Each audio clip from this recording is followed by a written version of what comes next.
नमस्कार जी। कहानियाँ यादों की में आपका स्वागत है। प्रस्तुत है मेरी आज की कहानी, जो कि एक धारावाहिक का पहला भाग है। मेरे धारावाहिक का शीर्षक है फर्ज। यह काफ़ी पसंदीदा धारावाहिक था जो मैं आप सबके समक्ष प्रस्तुत कर रही हूँ। कृपया कमेंट्स द्वारा सूचित करें आपको कैसा लगा। और आज बृहस्पतिवार को इंतज़ार की घड़ियाँ ख़त्म हुई, तो अब मैं आरंभ करती हूँ। इस धारावाहिक की कहानी घूमती है मालती जी के इर्द गिर्द। मालती जी की बेटी रुचि। मालती जी एक तलाकशुदा महिला हैं जो कि दिल्ली सरकार से सेवानिवृत्त हुई हैं। उनकी बड़ी इच्छा थी कि सेवानिवृत्ति के उपरांत वह अपनी बेंगलुरु में रहने वाली बेटी के साथ रहें, परंतु होने को तो शायद कुछ और ही मंजूर था। उनके सेवानिवृत्त होने से पहले ही रुचि को उसकी कंपनी द्वारा अमेरिका में ही बुला लिया गया था। रुचि ने बेंगलोर में ही अपना एक फ्लैट खरीद रखा था। सितंबर में सेवानिवृत्त होने के उपरांत मालती जी ने सोचा कि अमेरिका में जाते हुए बिना वजह मेंटेनेंस का टेंशन ले, तो उन्होंने बेंगलोर में रुचि के लिए जो फ्लैट लिया था उसे बेचने का सोचा कि वह उसे बेचकर दिसंबर में रुचि के साथ अमेरिका चली जाएंगी। उसके उपरांत वह अपना फ्लैट दिल्ली में ही ले लेंगी। परंतु इस परंतु के इर्द गिर्द घूमती हुई यह कहानी फर्ज आरंभ होती है अब।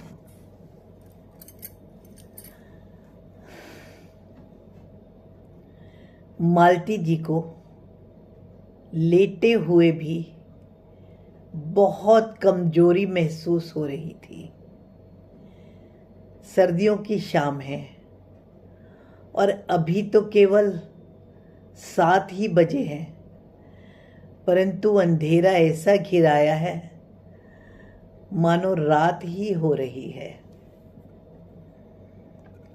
विशाखा थोड़ा सा दलिया बनाकर और शाम के बर्तन मांजकर अपने घर चली गई थी। आज तो रह रहकर चक्कर भी आ रहे थे और कमजोरी और अवसाद दोनों ही बढ़ रहे थे। उनकी उम्र भी तो बढ़ रही थी।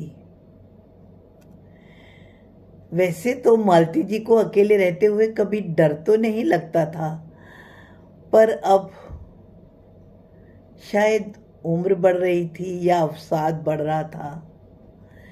ठीक होने के बावजूद भी उनका मन बहुत बहुत घबरा जाता है। अब तो उनके ब्रेन की सर्जरी हुए भी 1 साल हो चुका। पिछले साल सितंबर में जब वह नौकरी से सेवानिवृत्त हुई थी, तो रुचि उनकी सेवानिवृत्ति के समय घर पर आई थी और फिर रुचि ने ही उनकी अमेरिका की टिकट की बुकिंग भी करवा दी थी। इस बात को 1 साल तो हो ही चुका, या शायद ज़्यादा। ऐसा नहीं, वह इससे पहले कई बार अमेरिका गई थी। जब वह नौकरी में थी तो वह रुचि के पास 1-2 बार अमेरिका गई थी, पर नौकरी के समय में सरकार से विदेश जाने की परमिशन लेना इतना आसान काम नहीं होता। और अब सेवानिवृत्ति के बाद वह आराम से रुचि के साथ अमेरिका जा सकती थी। मालती जी दिल्ली से ही सेवानिवृत्त हुई थी। तलाक के हुए समझौते में वर्मा जी ने मालती जी को काफ़ी पैसे भी दिए थे। मालती जी ने उन पैसों का उपयोग रुचि के लिए बेंगलोर में एक फ्लैट खरीदने के लिए किया था। रुचि के सॉफ्टवेयर इंजीनियर बनने के बाद रुचि की पहली पोस्टिंग बेंगलोर में ही हुई थी। वह वहाँ के ही एक पीजी में रह रही थी। दफ्तर से छुट्टियाँ लेकर जब वह पहली बार रुचि से मिलने गई तो उन्होंने देखा कि उसे पीजी में कुछ भी अच्छा नहीं लग रहा था और मालती जी अगर रुचि के साथ रहना भी चाहें तो वह रह नहीं सकती थी। इसीलिए उन्होंने रुचि के दफ्तर के पास ही एक 2 कमरों का छोटा सा अपार्टमेंट खरीद लिया था। उनका ख्याल था कि अब रुचि अगर यहाँ रहेगी तो सेवानिवृत्ति के बाद वह भी उसके पास ही रह सकती है और सेवा में रहते हुए भी वह रुचि के पास छुट्टियां मिलने पर अक्सर आती जाती रहती थी, तो आराम से उस फ्लैट में वह दोनों रह पाते थे। परंतु रुचि को उसकी कंपनी ने ही अमेरिका में ट्रांसफ़र करके भेज दिया। हालांकि 2 बार तो नौकरी में रहते हुए वह अमेरिका गई थी और पिछले साल तो दिसंबर में उन्होंने रुचि के साथ अमेरिका जाने का फैसला कर ही लिया था, तो यह सोचा था कि इस बेंगलुरु वाले फ्लैट की मेंटेनेंस क्या दें, उसे बेच ही क्यों ना दें। तो मालती जी के पास जब रुचि आई तो वह रुचि को लेकर दिल्ली से बेंगलोर ही आ गई थी, क्योंकि मालती जी का ख्याल था कि एक बार प्रॉपर्टी डीलर से पता तो कर लें कि अब उनके फ्लैट को बेचने की कीमत क्या चल रही है।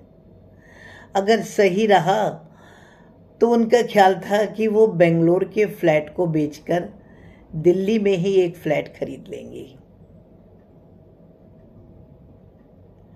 वर्मा जी का परिवार भी दिल्ली में ही रहता था और मालती जी के भाई बहन भी दिल्ली में ही रहते थे।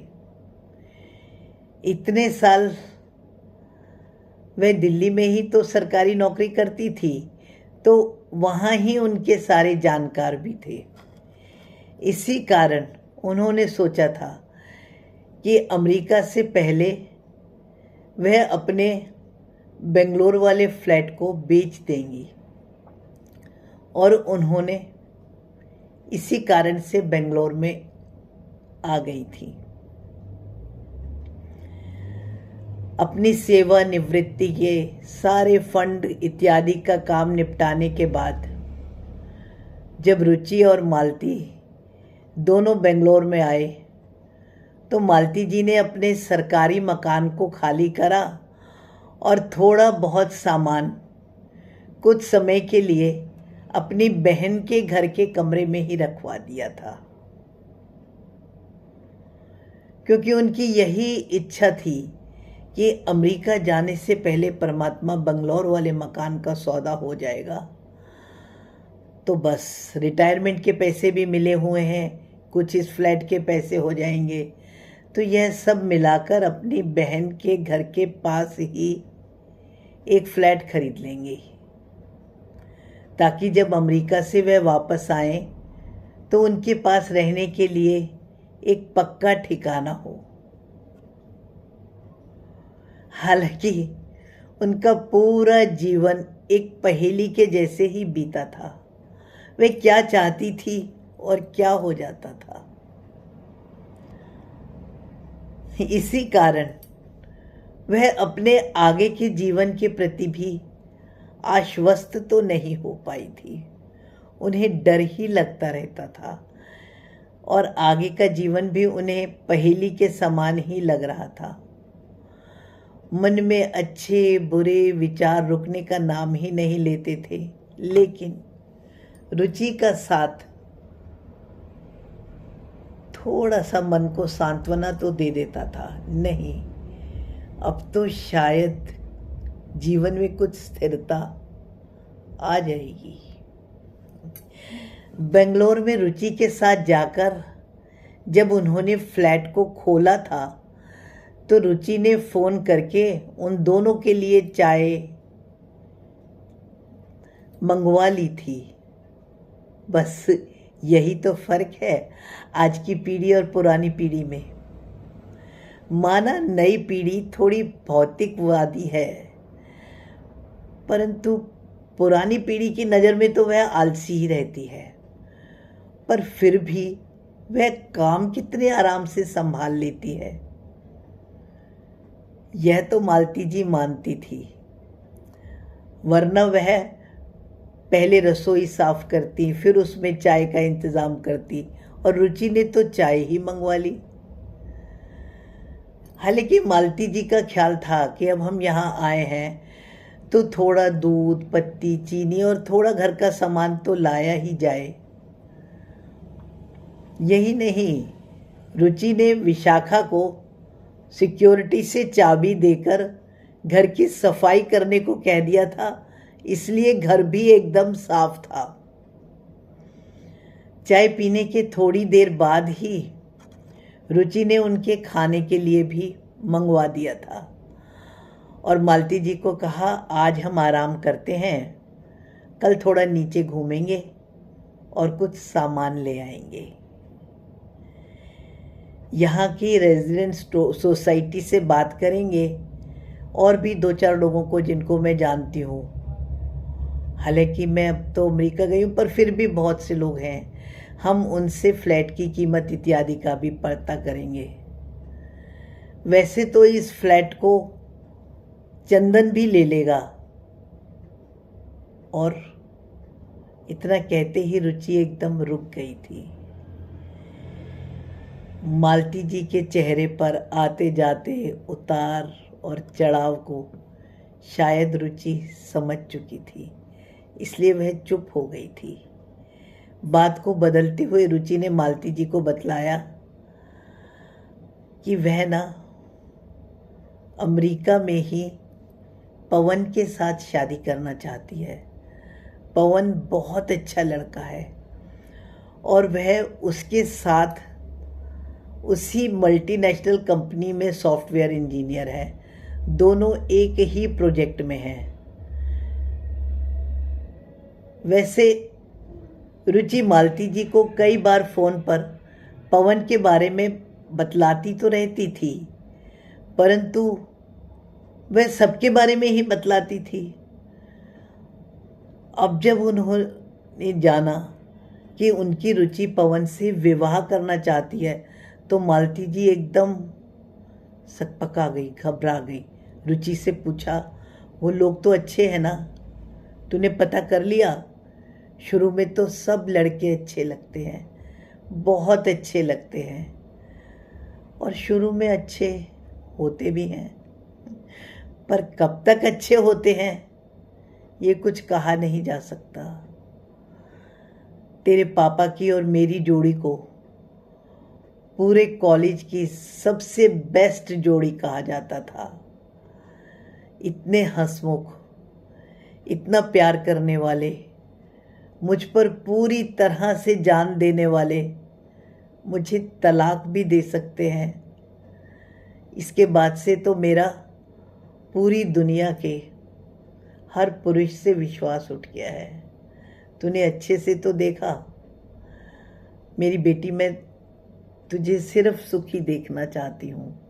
अरे मम्मी, ऐसा कुछ भी नहीं है, आप भी ना हर वक्त ओवर थिंक करती हो, पता नहीं कुछ ज़्यादा ही सोचती रहती हो। अरे कैसे ना सोचूं रुचि, तेरे सिवा मेरा इस दुनिया में है ही कौन?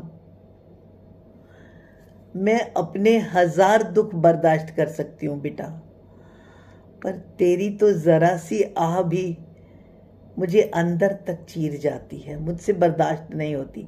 अरे मम्मी ऐसा कुछ नहीं है, रुचि ने मालती जी को पूरा विश्वास दिलाया।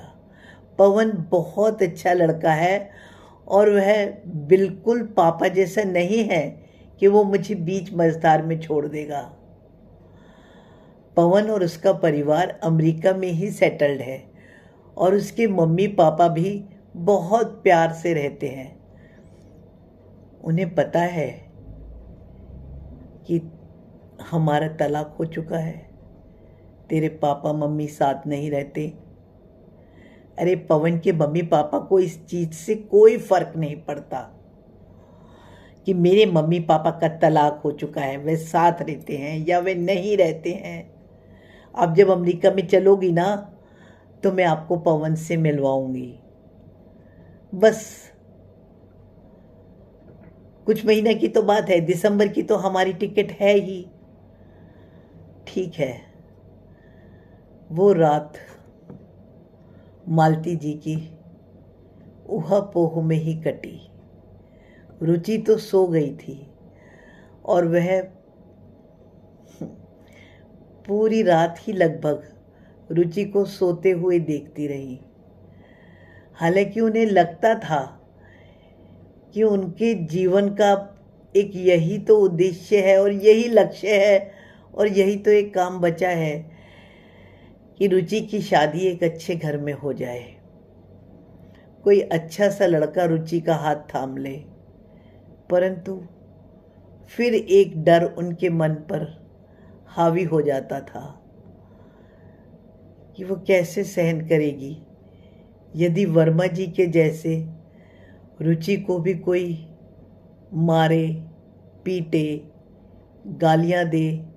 वो तो नहीं सहन कर पाएगी। रुचि ने पवन की फोटो दिखाई तो है, हाँ, देखने में तो वह भी वर्मा जी जैसा ही बहुत हैंडसम नवयुवक लग रहा है, परंतु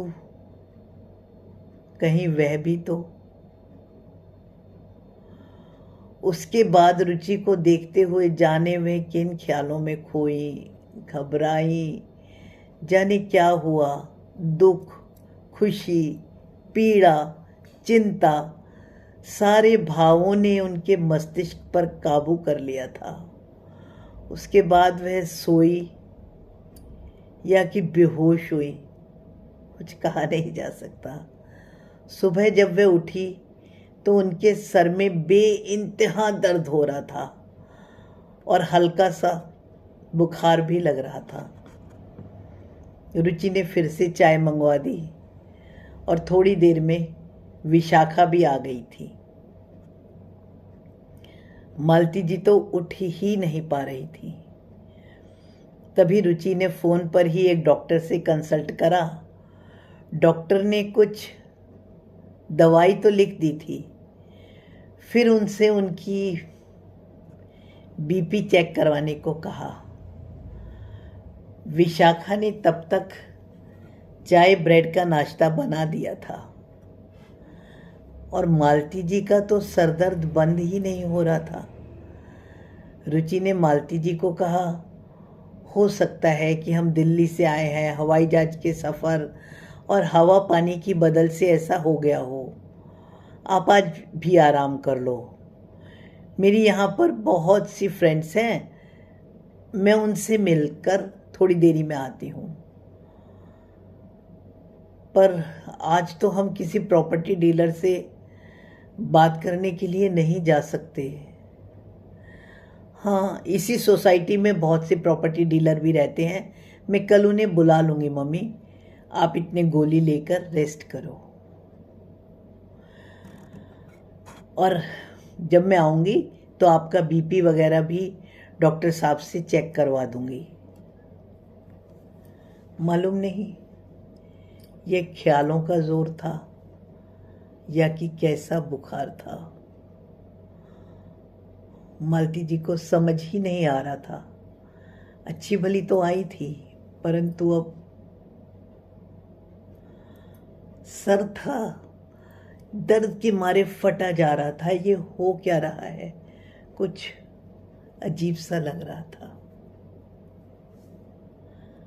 शेष अगले भाग में। कृपया आगे की कहानी जानने के लिए आप मेरे धारावाहिक को सुनना ना भूलें और कोई भी क्रम न टूटे, इसलिए कृपया मेरे चैनल को सब्सक्राइब करें। धन्यवाद, आभार। याद रखिए, हर बृहस्पतिवार को मेरा धारावाहिक का अगला भाग प्रकाशित होता रहेगा। धन्यवाद जी।